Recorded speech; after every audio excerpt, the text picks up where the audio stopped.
golfj.com.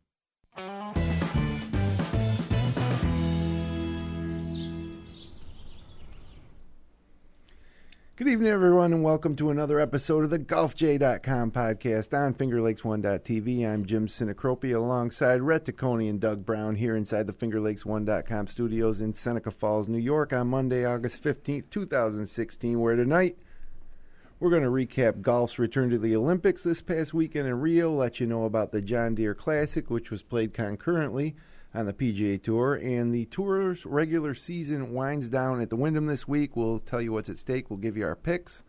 Also, a quick review of FORE golf shoes and golf gloves. And welcome back to the studio on a Monday night, fellas. Glad to be here. Thanks. And it's hard to believe, you know, with the early fall start and the whole slate of winter and the Florida swing, the California swing, and the four majors, and now the Olympics, that next week's the end of the PGA Tour regular season. It means they're getting closer to winter up here. Yeah, that's true. That's true. But it's flown by, though, hasn't it? Thanks for that analogy. Sorry. It's just flown by, though. It this has. whole year has. I mean, the majors came and went in a blink. I feel like we were just gearing up for the Masters. Yeah. And now we're gearing up for the FedEx Cup Finals. Right.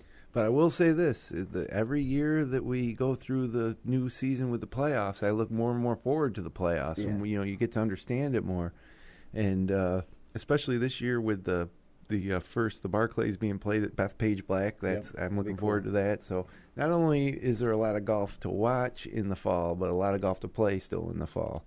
And, they're big tournaments, obviously, but they're all on big courses, too, like you just said with Bethpage and, the Ryder Cup at Hazeltine and Tour Championship at Ryder Cup too. We didn't mention that. That's coming up. But it's like we've talked about these this year's majors were at big courses, and how much more exciting it always seems with the big tournaments when they are played at the major venues, major type venues, to give that a little bit more a feel, because it's going to be a hard test for the guys, and the winners are going to really have grinded it out to get what they've got. So it'll be exciting for the next 6-7 weeks to see what we have. But Olympics obviously going on in Rio. The men's competition's concluded, and the women's is coming up this week. We'll preview the women's a little bit later in the show. But we've been talking on this show about the Olympics and whether it's good and whether guys like Jason Day and Rory McIlroy and Jordan Spieth should have played, and Dustin Johnson. And it couldn't have worked out better for the organizers or those that did compete, having Justin Rose square off against Stenson, at the end. Right. So I'll let you guys go first with your overall impressions. If it was this, where does it rank in the level of golf tournaments? Is it up there with a major? And then do you think that it's going to continue past Tokyo in 2020? And, would you look forward to it more in Tokyo or less? Basically, what are your impressions? Success or not? Well, I think overall, it was a success. I think the first thing you have to do, though, is look at it separately from everything else. I don't think now after having it, I don't think you could compare it to a major. I don't think we should try to. First of all, it's only once every 4 years, so right off the bat, it's not going to have the regularity of a major. It's not played on a major venue type course, so it's different. But I think you get right down to it, and you see all the photos and tweets and social media stuff from the guys that were there. I think it really just does come down to, like every other Olympic sport, it's about country and playing for your country. So I think that the tournament as a whole was a great one, even though we did have quite a few of the top 15 not be there. The competition was good. You saw some really nice rounds, some great shots, some clutch shots to win it. You even saw Matt Kuchar throw a 63 out there to come from nowhere to grab a medal for the U.S., which I think was big too, for as much as NBC and they promote the Olympics as a whole. So I think that helped as well to push that forward. Oh, yeah, to have someone like Kuchar instead of Marcus Frazier from Australia, for example. Nothing against him, but the three golfers on the stand, on the podium, were certainly big-time names in the world of golf. So I think overall it was a success. I think it is going to be great for Tokyo. I think the guys that didn't go, I think, are going to see that, they got... Nobody got Zika that we know of. Nobody got Zika. Johnny Miller said he didn't see one mosquito. He took that final shot last night.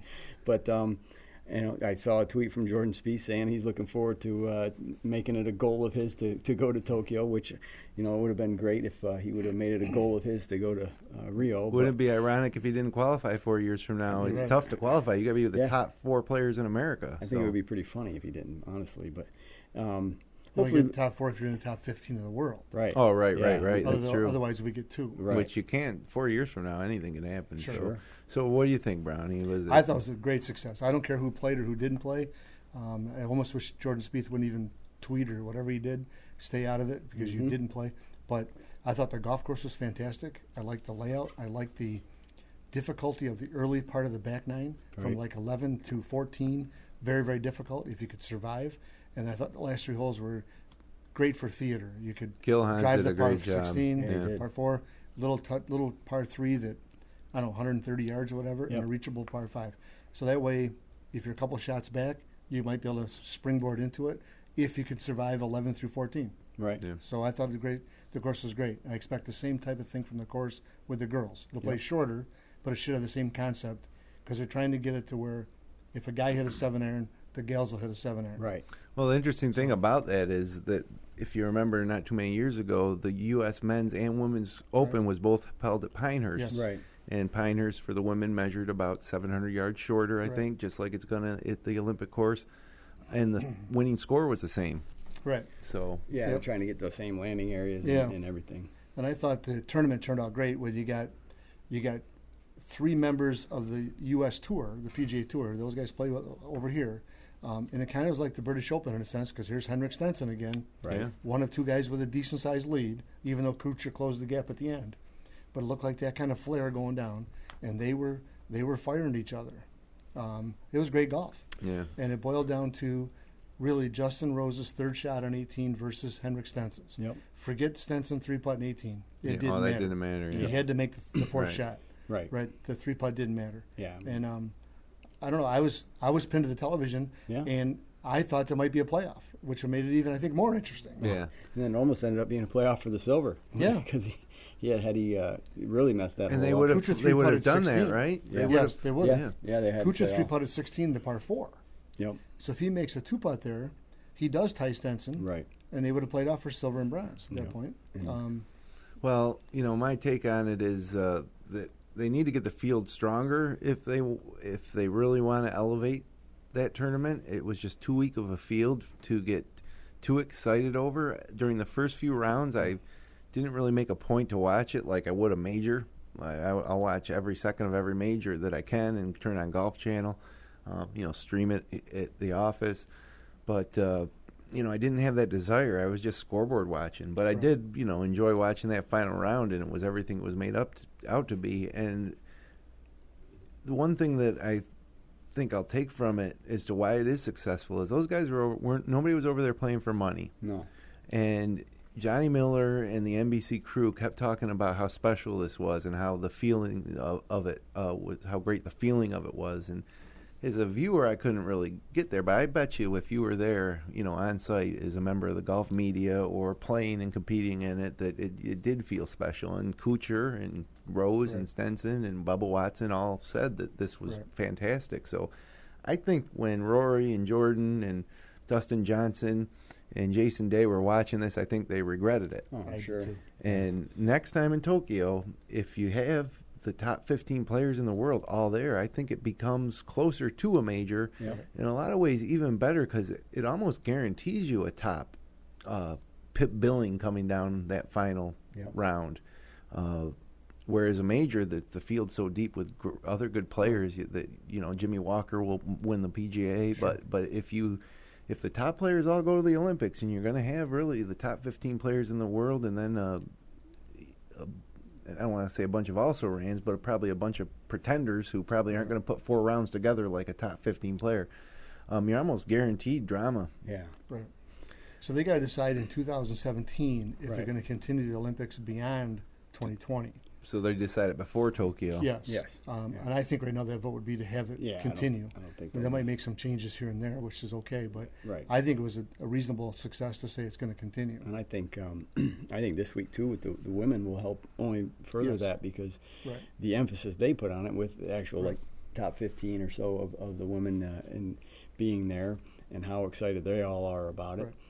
Only just enhances the chances of it, because this past week was definitely a success all the way around. Like I said before on this show, and we'll preview the women later, but for the women, it's their biggest tournament of the year. They're never going to have more attention on them for one of their other majors. Correct. Even the U.S. Women's Open will not have as much attention on it than this. Right. So I think this is their premier event, and I think it will be even better than the men's. I don't know if it'll deliver that final round drama that the men's will, but if you want, the best players in the world are there where they weren't for the men. Right. Yeah.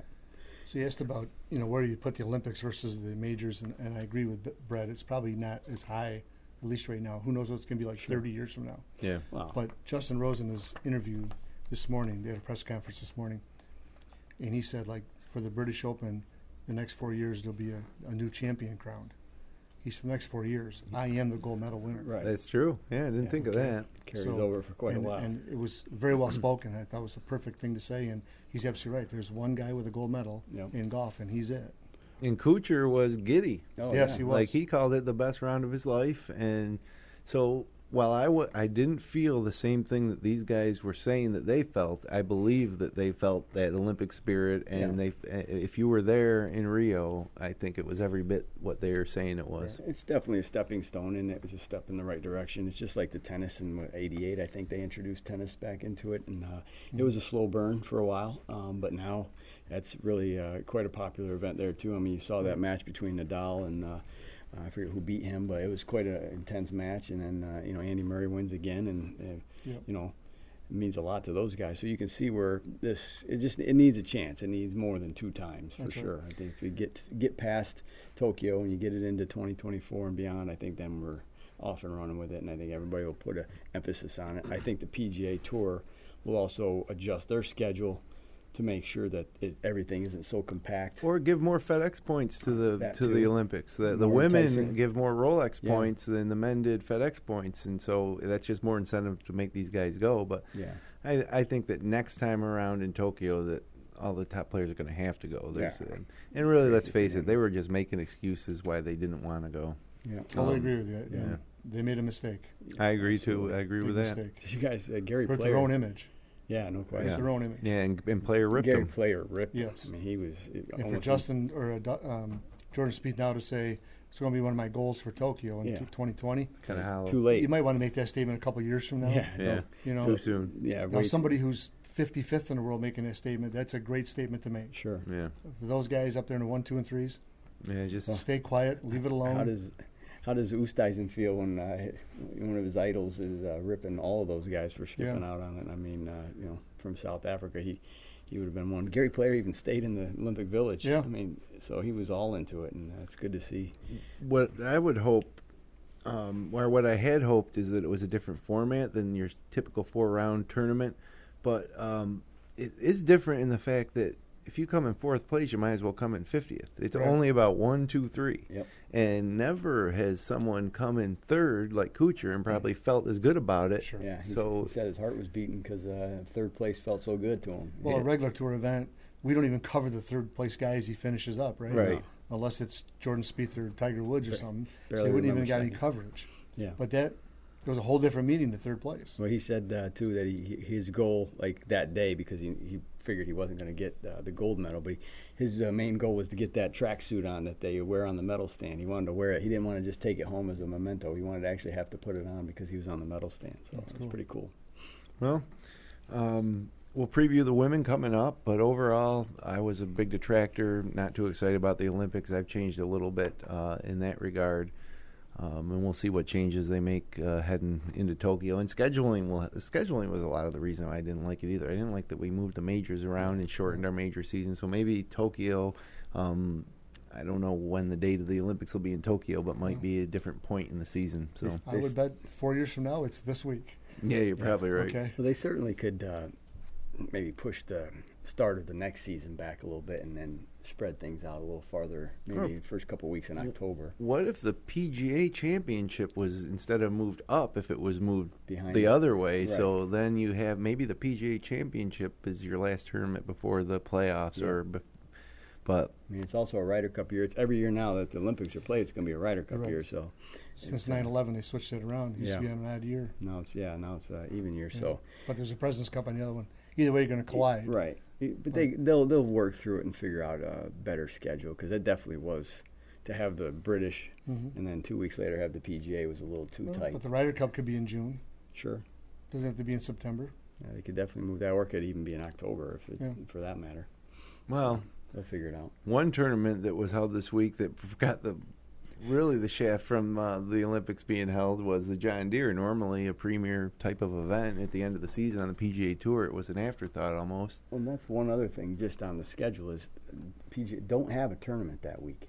Just It's tough though, because what are they going to do? They don't have any off weeks to work with, and you're not going to deny a regular tour rotation their tournament. I mean, they have like the Barbasol. Yeah, I'm not saying along not with the have British it Open. at all. I'm just saying there's got to be a way to stretch this out a touch There's only where well, you can make it happen. the only way you can do that is like when does the PGA take off? One weekend between the start and finish of the year and the start of the new year, and then a couple times in December, maybe. Yeah, there's got to be some way to just because if it's too bad that this tournament, which is typically a decent sized tour event, with Jordan Spieth won it last year. Some big names have won that over the last few years. It's better field than the Olympics. Yeah, that's I what think I mean. top So to bottom. It's a shame that it got lost on everything, because this isn't one of those alternate tour events. This got moved, though. This used to be the week before the British Open. Correct. Yeah. So it used to be in like the early part of July.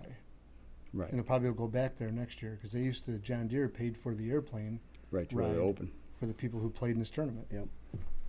John Deere. But I'm sorry, Whoever Jim, he but is. it's- So, I think they should definitely maybe look at that too the next time around, and whatever event falls that week, to somehow, put it on a different week so there is no event that week.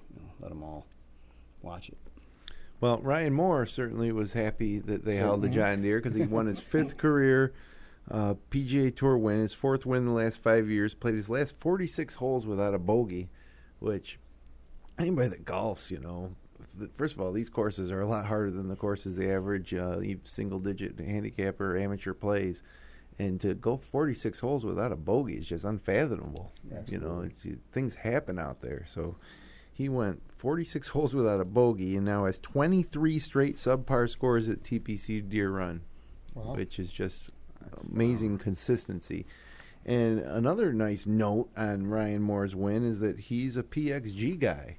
So another win for PXG, and also a Linksoul guy. Absolutely. Which we're big fans of. But Ryan Moore plays the PXG 0811 9-degree driver. His 3-wood's a Callaway XR 16 Pro 16 degree, and also carries the same club in 18 degrees for a 5-wood. Just a 2-degree difference there between 3 and 5. It seems strange to me. A pretty weak 3-wood overall. A weak 3-wood and not really a strong 5-wood. It's just 2-degree difference. Yeah. But hey, it worked for him. He also carries hybrid, so he's got 5 woods in his bag. He has 2 hybrids, a PXG 0317 19 degree and 22 degree. So his woods are 16, 18, 19, and 22. Just doesn't seem like a wide enough gap there. I wonder what he says, how he decides if he's going to hit the 19 degree hybrid or the 5 degree or the 18 degree 5 wood. How does he choose? Right. But PXG 0311T irons 5 through pitch and wedge. His wedges PXG 0311T milled 54 and 60 degrees. He putts with an Odyssey white hot RX V-Line Fang, which was really hot a couple years ago. And Titleist Pro V1 X was his golf ball. So nice win for Bob Parsons and PXG. Absolutely. Every tournament that they win, you're going to find one more person willing to pay the $3,000 for the set or whatever it is. No question. They're definitely going to grab some guys too. I Yes, think they are. coming They're gonna from the grow. Nike crew. What do you think about Ryan Moore, though? You think he's one of the most underrated players on tour? He's certainly underrated. He's a better player than most people realize. I think an average golf fan might not know his name, but he's Right. we talked earlier, he's won the NCAA championship. He's a U.S. amateur champion, now a 5-time winner in the tour. Yep. And he's a top 10, top 15 player religiously week in and week out. Right. He's got a solid game. Yeah, I definitely think he's underrated. Yeah. And I don't know if it's just his demeanor, his name, his even the way he wins, but 5 tour wins, that elevates you into another class. Yeah, and I don't think if you ask people to give you the top 15 American golfers in the last decade that anybody would even think of putting Ryan Moore in there. But how many of those guys have 5 tour wins? Right. So you think about Freddie Couples comes to mind. I think Freddie Couples only won 11 times on the regular tour. Is that right? In one major. And he's a god. Yeah. Right. Okay. This guy's got half as many, give or take, as Freddie. It's all Right. style points. No question. No doubt. Yep. Charisma. This guy's quiet and not flashy. You're absolutely right. Right. But solid. He'd probably be a great Ryder Cup member ultimately. Is he even being considered? He's like 18th, I think. No, he's got to be on the radar. He's up there. He's Had a good week. I don't think that I've talked to anybody who's been debating about who Davis Love should pick that said, Ryan Moore. I haven't either. And it's because he flies under the radar. You don't think of him. Maybe this win, his 5th. Well, even this win's under the radar because it was opposite the Olympics. So Right. poor Ryan Moore. He's let's see here. In his $1 million purse that he won. So I'm sure he's doing just fine. He jumped up 10 spots. He's 23rd now.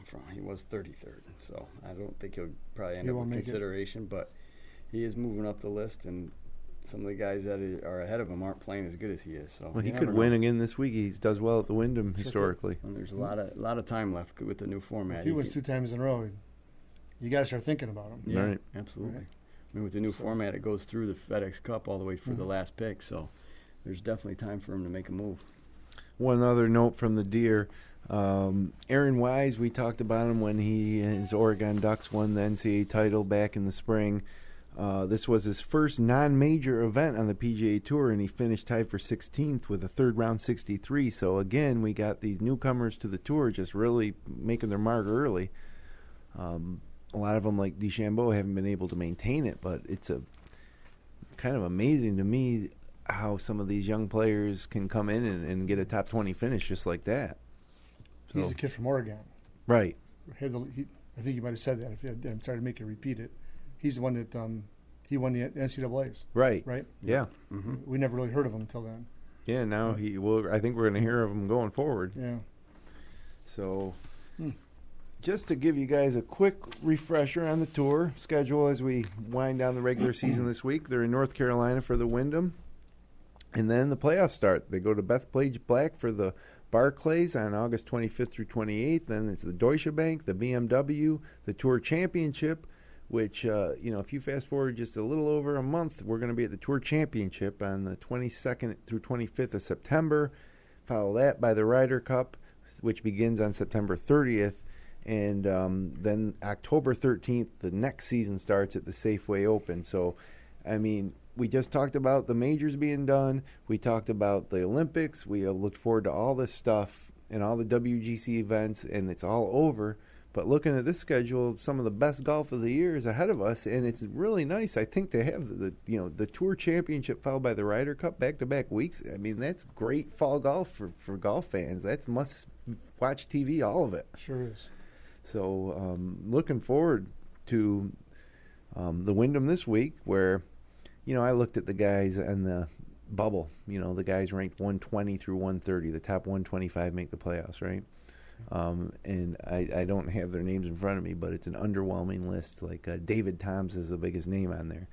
And so it got me thinking that maybe you might want to pull that back and have the top 80 make the playoffs if that would make it better. But either way, looking forward to the end of the season here. Also, guys, looking forward to this week's Golf J Trivia Challenge. Tweet your answer to @thegolfj. First to tweet us the answer will win a Golf J hat. This week's question: which legendary golfer has won the Wyndham Championship, formerly the Greater Greensboro Open, one of the oldest events on tour? But which legendary golfer has won the Wyndham a record 8 times? And not the Wyndham, but that particular North Carolina stop was the Greater Greensboro Open. Give you the answer at the end of the show. I didn't even put the answer in the script this time because I'm going to see if any of you guys can come up with the answer, which I think you might. This one, I think you could come up with. 8 times this person won this tournament. So, all right, moving ahead now, away from the tours to this week's GolfJ.com weekly simple tip for better golf. And this week we had Brownie with the tip. We tasked them with the tip, and what do you got? So we're going to call it lost and found. Okay. Every golf course deals with this. People losing items during the round of golf, either on the golf course or leaving it in the golf cart when they're done.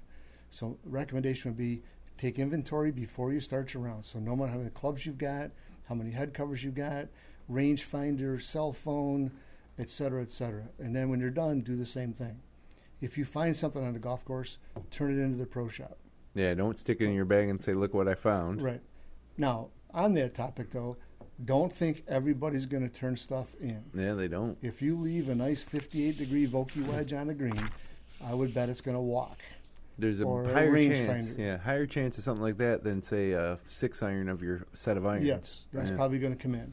A range finder's probably going to walk. Yep. This year I've seen people come in looking for stuff all the way to a wedding ring. Oh, boy. Where would I look for that? Yeah. Okay? But there's some golf stuff isn't cheap. It's expensive. All right? But you lose a $129 sand wedge on a golf course. Don't expect somebody to turn it in. No. But Sadly. you could prevent it. So junior golf, you should talk about juniors, count your clubs before you start, count the clubs when you're done. So that way, if you're short, at least you can go to the pro shop and say, I've lost a golf club. You might be able to walk out of there right then with that club. Okay? But overall, most golfers are adults. If you can't take stock of your stuff, you might be doing the wrong thing.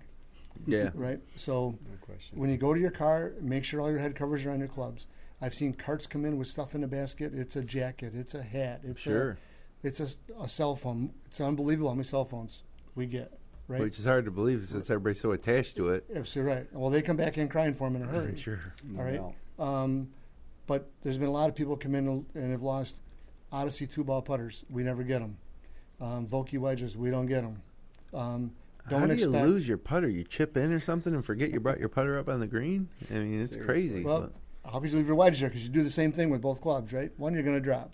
Well, that's Well, especially around the green too. Right. If you bring your wedge up and you bring your putter, you Right. got to leave that club that you're not using Right. in the line of where you're going to walk. Well, we off talked to about go that to a couple your of weeks car, ago right? about Yeah. leaving it on the tee, Right. On the on pin. the pin, or Okay. at least in the line of the Right. cart. You not gotta in the do it. rough, but on the fringe of the green. Right. And I think in some cases, maybe we do that, but Jim picks up my club and puts it in his bag, Oh, that's which always, is yeah.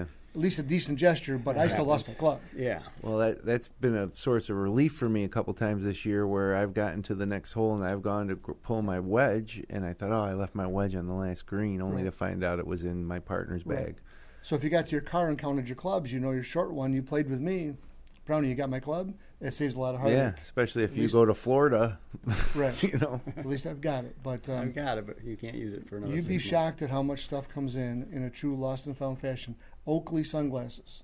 You're Yeah. probably not going to get them back. Yeah. You just dropped $100 or so on a pair of sunglasses, you probably won't get them back. And probably a lot also depends on what type of course. If it's a public course, a much greater chance of something disappearing than a Don't- private course. Don't underestimate private courses. Okay? So, lost and found. Take care of your stuff. Nothing will be lost. Yeah, the tip is check it before, check it after. Yes. Yep. And yeah, because there is no worse feeling. I lost my 5-iron this year on my iron set.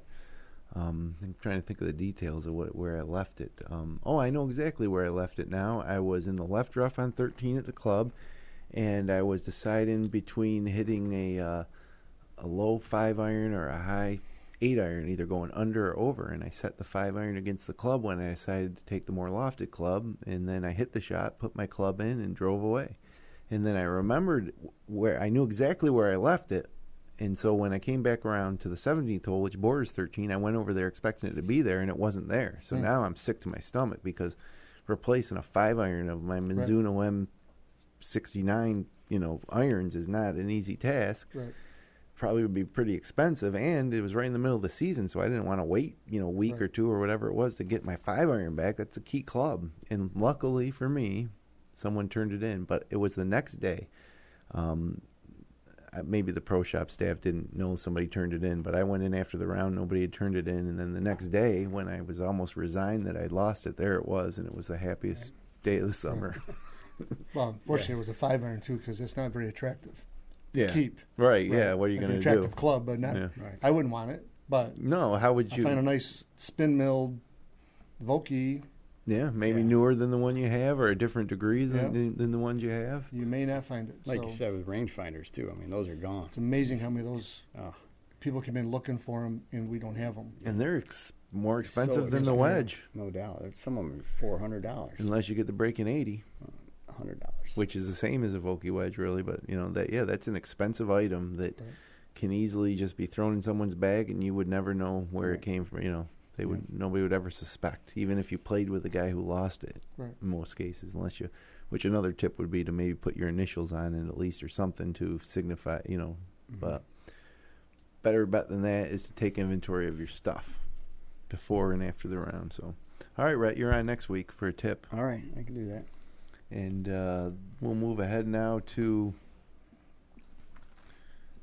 G4 review. Now, Rhett, you're always lining up this equipment or whatever it is, stuff that comes in to us, and when we got this brand I never had heard of. Turns out Bubba Watson is sponsored by these guys, and this is a little higher end stuff than a lot of the stuff we've reviewed. And I've worn the shoes now for 5 rounds. And weird too, shoe glove comment. They make shoes and they make gloves. Yeah, I mean they've expanded their line now. I mean, they started out with gloves and went to shoes, and now they have a full clothing line as well. But it's a traditional shoe with a little more cutting edge take to it. Where you might see the like a FootJoy that has the traditional all black or all white or saddle shoe. Well, these kind of have you can see on the shoe there a little bit that it has kind of the color, a little bit of color on the shoe. But it's also the traditional look, and I've actually even, I wear these on the course, but I also wear them to work too. So it's like very comfortable shoe that serves a few purposes. But as you can see on Jim's, the sole is the baby blue color there, so you kind of break away from the traditional black sole or white sole on those. But it's certainly a traditional look. Absolutely. The leather is great. Yep. A neat little logo there that might be hard to see. G4. I'll pull it up on their website in a second so you can get a better look. And really, the spikes are not replaceable, but they're pretty sturdy. I mean, they're big. It was kind of opposite in many ways of the way golf shoes are coming out now, more sneaker-like and more. These are traditional and functional. Yep. And I don't know if you look down on this too. Something different with these is you see how far the base comes out from the side. Yep. It gives you a nice feeling base when you're standing over the ball. So it's a very sturdy shoe. It's it's the creator, the designer is Massimo Giannulli, the gentleman who had the Massimo clothing line for many years. Okay. So he just wanted to kind of break away from the everyday look of a golf shoe, and he blends the traditional materials, the nice leathers. They're making high tops and too. He also now they make the Crusader, which is the high top. And if anyone was watching the Olympic golf, they was seeing Bubba Watson wearing the limited edition red, white, and blue one there. But they're very fashion forward. But also combine it for a nice look where you can wear them with pants, you can wear them with shorts, and they really kind of check all the boxes, so to speak. As far as pricing, $185 a pair. They're not a bargain shoe, right. That's for sure. But they were, they're very high quality, very comfortable, but they feel more like a everyday shoe as far as not more the sneaker style that people are using nowadays. I found that I found the first time I wore them was that you got to break these in in this style. Usually when you used to get new pairs of golf shoes, your feet might have hurt, your toes might have hurt because the quality of the leather is so high in these that it does take a round or two to get them worked in. But now the comfort level's right up there with my sneaker shoes, my Adidas Addy Crosses, for example. I'm really happy with these. Yeah, those are very good quality and similar bottom to like what you were saying with Adidas, the no spike. So you can wear them around. You can wear them to the office gym. You can. I never wear these to the office. I don't know how you could do that with these particular ones. These are pretty deep. You don't feel it. These are pretty hefty spikes. Yeah, I don't even feel it. It's no different. You're going to slip on the ice or wet floor or something? They are rubber, so they grab pretty good. Yeah. So I love them for work. So I got a lot of compliments on them, and we're going to talk to Casey Hoke, who's our VP of marketing. We're going to interview him tomorrow, and that'll be on Golf J this week at some point. So we'll have a nice little conversation with him too. But as we saw as well, they do have the glove, and that's one of their other high demand product. A lot of different colors, very soft leather, very nice feel to it. And they have a glove builder on their website, so you can customize basically almost any color under the sun here. Yep. Where I'll pull this up here. You know, they got this glove builder, so let's say you wanted an orange one. I'm a Syracuse fan, so let's go orange here, and let's make the thumb blue, and let's make the tab blue, and then let's trim it with a little white. I mean, look at that glove. That's a Syracuse. Maybe not for most, but I got the orange one here. Yeah, look, this. How much are these gloves going for? Like $35 a glove. And so way more expensive than, well, not way more, but almost twice as much as you get for your standard glove, TaylorMade or Callaway or Titleist. Yeah. But the quality of the leather is definitely higher. And if you get a different, this will last longer too, because you can see if I'm wearing my purple golf shirt, I ain't wearing this glove, But I do luckily have a lot of orange shirts, and so when I do, I look like I look like I planned it all. Look like really styling out there. Well, you definitely get what you pay for with this product, whether it's the gloves, or the clothes, or the shoes. This has 5 rounds in it too, and it's really is as good as new. It feels as good as new to me right now as the first time I wore it. It's definitely high-end leathers, and they're geared to fashion forward type styles. What are you saving yours for? I'm not saving it. It hasn't been worn yet. My glove, I wore it once. Oh, did you? Yeah. Man, it looks fresh out of the box. To work? I don't wear it a whole lot. Yeah, did you wear it to work? I don't. I take good care of my stuff. I put it right back in the package. Yeah, I wore it one. Well, he's got 12 gloves, so he just changes. There you go. Definitely, I like the blue. But again, like you said, I'm not going to wear this with certain colors don't necessarily match it, but I did wear it last week, and it's very nice. So the website's g4.com. That's GFORE.com. We'll have the interview tomorrow. It's weird. The company's actual name is spelled G/FORE, which is kind of odd. The website just G4.com, but everywhere else it's printed as G/FORE, which is just part of the style of it all. Yep. So definitely big thumbs up. No doubt. And it's Bubba Watson. They're obviously invested a lot in that. Absolutely. He loves the high tops too, so it'd be interesting. I don't know if I'd be playing in high tops, but it's worth a try. He seems to like them. Yeah, I don't know if you'd see me in high tops. Well, if you're getting paid $1 million to wear high tops, I'd wear high tops. Yeah, absolutely. I'd wear ballerina slippers if that was the case. Well, I don't know about that. That's kind of going far. So I think the high tops are more if you're wearing pants too. They don't necessarily. Yeah, they wouldn't look good in shorts. No. Look like you're going to the basketball court. So, all right, back to golf. Back to tour golf here. The Wyndham's coming up at Sedgefield Country Club in Greensboro, North Carolina. It's up another par 77,127 yards. TV for this week's PGA Tour regular season finale will be Thursday and Friday, 5 to 7 p.m. on the Golf Channel. Saturday, 3 to 6 on CBS. And then Sunday, 1 to 2:30 on the Golf Channel, followed by 3 to 6 on CBS. So CBS back after the Olympics were on. They were covered by NBC's team, but the whole thing was on Golf Channel. Right. So this is the lone, surprisingly, almost amazingly, this is the lone Donald Ross design to serve as a regular PGA Tour stop. Sedgefield opened in 1925, was one of 2 courses used for the inaugural Greater Greensboro Open in 1938. And you probably remember last year, Davis Love, the third, became the 3rd oldest winner in PGA Tour history, using a 6-under par 64 on the final day to overtake Jason Gore at the end. And Sedgefield now has seen come from behind victories in consecutive years, with 2014 winner Camilo Villegas also prevailing from off the 54-hole pace. Before that, 5 of the 6 previous winners had taken the lead into the final round. So some storylines: Jim Furyk's making his first start since his historic 58 at the Travelers, and new PGA Championship winner Jimmy Walker will be there headlining the field. Ricky Fowler, Patrick Reed, Spain's Rafa Cabrera Bello, and New Zealand's Danny Lee all head right back into competition after playing in the Olympics. And in all, 10 of the top 30 players in the world rankings will tee it up at Sedgefield.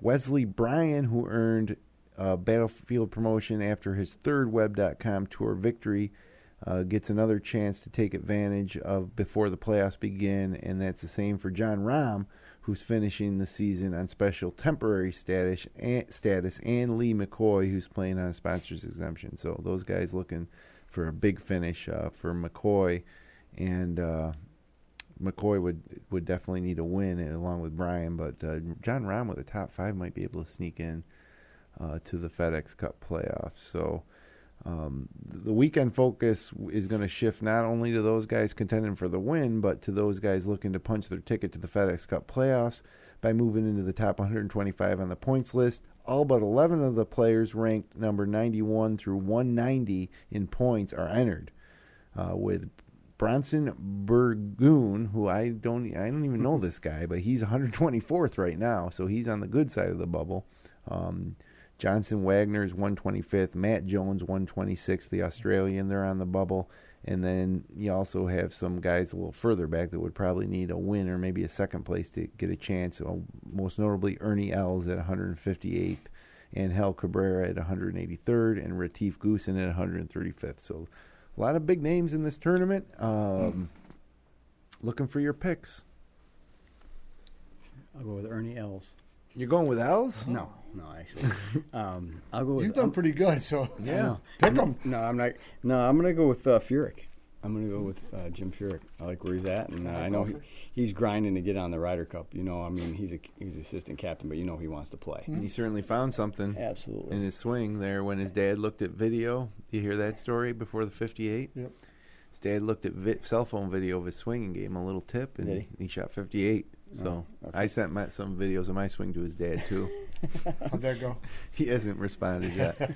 There's crickets. But I think I'm going to go with him. Yeah. All right. That's fair enough, Doug. I'm going to go with my new favorite golfer this year, Kevin Chappell. All right. Okay, you haven't picked him in a while. I assume he's in the event, first of all. But yeah, he is. I'll take Kevin I Chappell. thought you were going to say John Rahm, actually.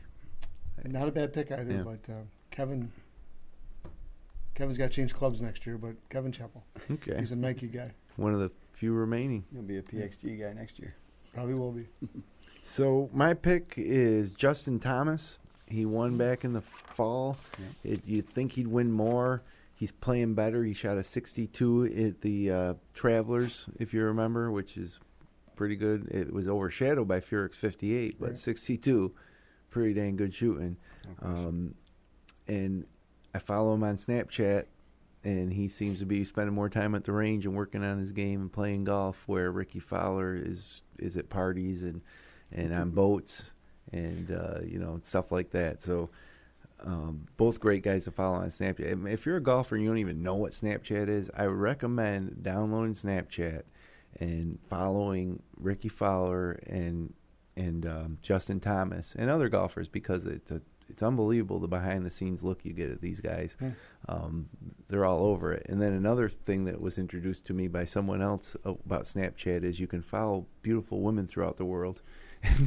So I hadn't thought of that. I've been only using it for golf. But, There's a lot of good women golfers that are on Snapchat. Yeah, that's true too. You can merge both of those worlds together. But yeah, I really enjoy watching these guys. They're posting almost every step of their daily lives between rounds is on Snapchat. Shots from the private jets to the practice rounds to their sponsor obligations at tournaments, to their dinner at night and their breakfast in the morning. And what really sold me for it was in the final round, or one of the earlier rounds of the PGA, Thomas and Fowler were back in the hotel room while play was still going on, and they were sending videos of them watching TV commentating on other guys, which was wildly interesting to me. So one I wouldn't pick would be Ricky Fowler, coming back from Rio and all that he's been doing. I'm not picking Ricky ever again until he shows me something, right? He had a decent Olympics. Decent. His third round wasn't bad. First round he shot himself out of it, but he rallied a little bit. He had a 29 on the. That's probably the best he's played all year, and it's still not good. Yeah. He's going to fall out of the top 15 very fast. Yeah, and after that, it could be a free fall. Could be a free fall. Which Well, he's 12th in Ryder Cup now, too, so he's falling fast there as well. He's hanging on to his old points from, because it's a 2-year cycle. Right. But I don't pick him right now if I'm Davis Love III and I really want to win this thing. No. Totally agree. No, he's not on the list. But you would have thought he was a shoo-in if and if you were to just off the top of your head say who's going to be on the Ryder Cup team this year, you would probably, Ricky Fowler might be the 4th or 5th guy you come up with. But I take Ryan Moore before I take Ricky Fowler. I would too. And you're right, those points are going all the way back to last year's Players' Championship, the last win he had, and the last time he was really even close to winning. And before then, he was one of the most steady player in the majors. I think he was like 3 of the 4 majors last year was top 5, right? Am I right? I think all 4 of them. And all 4 of them. All 4 he was top 5, yeah. So I mean, last year he had a phenomenal year. He just dropped right off. I mean, he had a huge win and 4 great finishes in majors, and then this year he's kind of just gotten busy with Snapchat. Too much Snapchat. Distracted, yeah. And spring break and all that stuff. And, maybe he should go back to the all orange on Sundays. I don't know. He's kind of toned that down, too. But he's never around on Sunday to, in contention where anybody cares what he wears. It all started the time he wore the high-top sneakers and those tight-fitting pants. You're right. You can't play golf with bad apparel. Can't do it. I can't agree wear with joggers. No joggers. Say no to joggers. Well, we're running up here on, we got about 13, 14 minutes left in the show, and I am really excited about the women's Olympics golf in Rio, because unlike the men, this is really a world championship with the best players in the world competing in the biggest stage. And the women don't have the Masters, to draw attention to, and the Women's British Open is an afterthought. The Evian Masters is a major for them, or the Nabisco Downy Shore. I can't even tell you something, The Evian, they just added like 2 years ago. Yeah, it's a 5th major. Yeah. And other than the U.S. Open, I don't think there's another golf event that, a women's major event that really captures my attention. Man, I got to watch this and see who wins it. But the Olympics, I think, is that. So yeah, this has the flavor of like the Solheim Cup for the women. I mean, that's, there's a lot more pub for that than even, like you said, the Women's British or than the Dinah Shore or the Evian Masters, like you said, the U.S. Open really, in the Solheim Cup. So this is a huge deal for all of them. Sure it is. It's a world stage. You're like you said, Jim. Technically for these guys, you can be considered the world champion for the next 4 years. I think the TV coverage comparably will be huge. Yes. Than any other tour event for the ladies. Agree. And with this international flair, being the LPGA is bigger than the PGA in South Korea. Yes. Mm-hmm. And so the South Koreans will be sending 4, just like the Americans sent 4. We sent 3. We only send 3. I mean, the American men sent 4, right. But we're only sending 3. Got the same type of criteria for the women as men. They use the Rolex rankings, I think, are the World Golf rankings for top women. 15, right? Yeah. So whereas 6 of the top 10 in the official World Golf rankings didn't play in the men's event, the top 9 players in the Rolex ranking will tee it up in Rio this week. And that number would be even more stout, but number 10, Hanan Yang, wasn't eligible because she was only ranked the 5th among South Korean women. So if you've been following the LPGA, the South Korean women have been competing amongst themselves to get one of these top 4 spots. So the 10th player in the world not going to be at the Olympics because she's from South Korea, where they have their maximum 4, which is kind of unfair. And I almost think that they should expand the number that's allowed. If you're 10th player in the world and you can't play in the Olympics just because your country's so golf. South Koreans could have the top 15. Yeah. Yeah, really. So also important to note, if you're looking forward to watch this, unlike the men's event, which ran Thursday to Sunday like a normal golf tournament that we're used to, this is Wednesday through Saturday, so it ends before Sunday's final closing ceremonies at the Olympics. And the women will play the par 71 from about 900 yards shorter than the men. They're playing at 6,245 yards, which is about the distance that I played Wayne Hills at this weekend. So, as we talked about earlier in the show, that should yield the same type of challenges for the women as it did for the best men in terms of the shots they're hitting into greens and ultimately the final scores.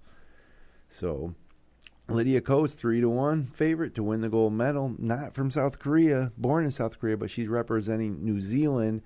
And Thailand's Aria I can never say this name. Jutanagarn. Yeah, that's what I meant to say. She's 13-2. And then we got Canada's Brooke Henderson and U.S. teammates Lexi Thompson and Stacey Lewis all listed at 12-1 odds. So to send more than 2 players, a country had to have more than 2 players ranked in the top 15. The U.S. just barely accomplished this with Jarena Pillar grabbing that 15th spot. Christy Kerr, big name in American golf, number 23, was the highest-ranked American not to qualify. And there's no surprise that Lydia Ko has that type of the odds to win, expected to win, and I do expect Lydia Ko to win. Do you guys disagree? Is there anybody else I'm missing here? Well, I think there's really only 2 women to talk about as far as I'm concerned, Lydia Ko and Araya Jutanagarn. No Brooke Henderson, like totally much separation? I think there's separation. Okay.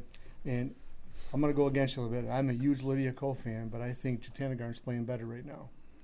She's a little bit longer, and she hits that driving iron 280 yards or whatever that which is club she uses. Just so much. She doesn't even carry a driver. It just that alone separates her from the field, in women's golf. So that's my take. I think this is a extremely top-heavy field. Huge win for Thailand, that would be.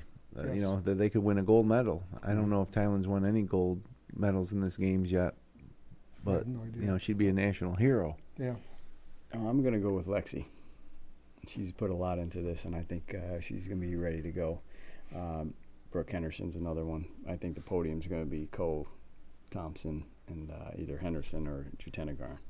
It's important, I think, for our Americans to do well in this. Yeah. Otherwise, it's going to just further perpetuate it's going to hurt the LPGA Tour if they're not. Sure. And if they do, if they can, if even Henderson, who's a Canadian, if Henderson, Thompson, or Lewis can be up on that podium, what a huge win for the LPGA Tour that's gone too international for Americans.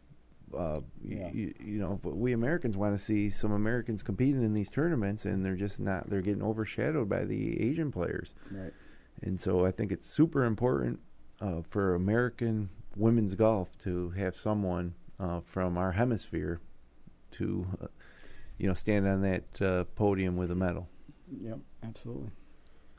So we'll see you on Wednesday. Yeah. So there's another big event this week on Saturday that we could probably chat about. The Canal Cup. Yeah, we do have a few more minutes, and the nice thing about the Canal Cup, for those of you that might not be familiar with the Canal Cup, is we record this in Seneca Falls. It's Seneca Falls Country Club versus Silver Creek, and our captain sitting right over there. He's successfully captained us to not all 12. Didn't Mark Hill serve as captain before? Mark Hill did, and Mike Stackus Jr. did as well. Oh, that's right. We used to let the club champ automatically be captain. And then we deferred and said, Doug, you've done a good job as captain. Why don't you just be our captain? Right. In which I'm comfortable with. So it's Saturday, and I think a lot of clubs do this. They play matches against another club in town or the next town over, and it's really little Ryder Cup style. It's so much fun to play in something like this, right. As opposed to just your normal scrambles or even your own club championship. To get your guys together as a team, it's a different type of pressure when you're playing for your club and your friends, as opposed to when you're just playing for yourself. Right. And so that's why I love it. Right, I agree. So it happens every year. We change the site between Seneca Falls this year, Silver Creek next year, and so on. 12 guys per team. We have 2-man squads face off against each other. The first 9 holes will be alternating shot. And it's kind of a true alternating shot. We declare on the first tee who's going to tee off on the odd holes, who's going to tee off on the evens. Right, yeah, think about that. Then the back 9, we play a best ball, which is just a 4 ball that's played virtually everywhere every day. Yep. A point per match. Ties we take. We don't play them off. I think half points. You take a half point, right? And since we hold the cup, we need to win 6 points. 6 points. They need to win 6.5. Which happened last year. We were fortunate to get 6 points and got a tie. I expect a little more. There's a little more tension brewing this year. A little more interest. Well, there's controversy over the playoff. It used to be 36 holes. We wanted to expand it to 27, right. But you're telling us that our opponent's captain doesn't want to do that. Right. Apparently, their team doesn't. He's not interested in 27 holes. I want to play more golf. It's an opportunity to play, more golf. and it was a tie last year, so there's a little tension from that. Yeah. The actual trophy has come up missing. It's like a high school event where apparently we go steal the mascot, and Yep. okay, so that could work against one team or the other. So there could be some spirit going on here that we haven't had in a long, long time. Sounds like Wingfoot Century Club or something like that, man. This is big time stuff. Well, they stole the cup right from our clubhouse. They went into the clubhouse, they took it, and they brought it back to their clubhouse. Right. Sounds like I'm not sure where it is. frat house. Yeah, who stuff. knows It's where not it at is. our clubhouse. Right, I know it's that. not where it's supposed to be. That's right. It's probably in the dungeon over at Silver Creek, I would imagine. I would imagine, but geez, that's I fear for its safety. Well, you guys are going to have to make sure you win it, keep it. So later, I've got our team all set up and who's playing with whom, but they don't. I don't know their team yet, but we'll put the pairings together as the week goes on. We'll announce them as soon as we can, and I know that we'll put it on the website when it's all said and done, and maybe even chat about it next Monday night. Absolutely. Kind of like the injury report. You're kind of holding out on you guys. Well, we typically don't pair them up because the teams evolve. Some people can't play all of a sudden. Things change a little bit, so it's typically Tuesday or Wednesday before it's all lined up. But we used to get to the night before. We'd get together, Yes. and we'd get together at the opposite place that it was being held. Yes. Right. And then we'd do a blind draw. We'd release them and post them, and it was great. It was nice. They'd put a team up. I'd put a team Yeah. up. We'd work our way down. It was awesome. Sounds like I'm sensing there's a lot of excitement from one club, and there's not as much excitement anymore from the club that's getting battered 13 times in a row. I mean, Well, they yeah. It's a different kind of excitement, I guess, for them. you guys are like, But this stealing is the good. cup doesn't mean you won it. Well, all right. So they still are interested because they stole the cup. So I Yeah. mean, there is. Oh that no, there. they're highly interested. And last year, when we were on the 18th hole and it was up in the air who was going to win it, it was much pressure, I think, on the guys that were still playing, Right. and as much anticipation and excitement from the guys around the green watching as you can get. Totally agree. The green was surrounded. Those last couple of matches, I think, kind of ended in ties. Yep. Which ultimately tied the match as well, the overall match. But And we were trying to figure it out. So Yes. and it was pretty intense. Yeah, It's we fun. don't have the electronic scoreboard yet, so we don't. Well, I'm telling you, I'm a little disappointed that I wasn't asked to design the uniforms. I mean, I'm not at you guys' level for playing, but I could have designed the uniform. Well, next year we'll take that under advisement, and we'll see it for next year. Okay. If you give us a good price. Yeah, we'll get some link sole stuff. Get you guys decked out in link sole. Now, I've always thought that we should get uniforms and turn them in at the end. So get a bunch I don't of know about that. More stuff I got to take care Yeah, of, right? just keep the shirt. We'll get a new one the next year. You guys are we all work for a living. We can't afford another shirt. Well, before we get out of here, I got to tell you guys our trivia answer. Any guesses? I know the answer. Jack Nicklaus. No. Slam and Sammy Snead. Yep, Sam Snead 8 times won the Greater Greensboro Open. So, who maybe Davis Love will make it 2 this year. I don't even know if he's in the field this year. I imagine he is as a defending champ. I'm sure Yeah. he's there. So Sam Snead was the answer, and check back to our live episode next week. It's also the last time that Tiger Woods played golf. You're right. Oh, Good point. It's been a full year after this year. Yep. And some people in this room still think he's going to come back He'll and be return back. to form. he'll be back. So I'm on If the not, he'll fence be with playing a that. member guest next year with me. Canal Cup. How's that? Your ringer at Canal Cup. Yeah, we get him a membership. I think he could drive most greens at Silver Creek next year. maybe not anymore. Well, it's true. So, hey, thanks for joining us for another edition of the GolfJ.com podcast. Connect with us online at Twitter, at the GolfJ, on Instagram, at the _GolfJ. Search for GolfJ on Facebook or check out Facebook.com/GolfJ. All of our episodes in the best of the wide world of golf on the web can be found at GolfJ.com. We'll be back next Monday at 9 o'clock p.m. to talk about the Wyndham, and the playoffs will be set. The Women's Olympic Golf Tournament will be concluded, and so will the Canal Cup have been decided. So we'll have all of that next week. So until then, my friends, hit 'em long, not often.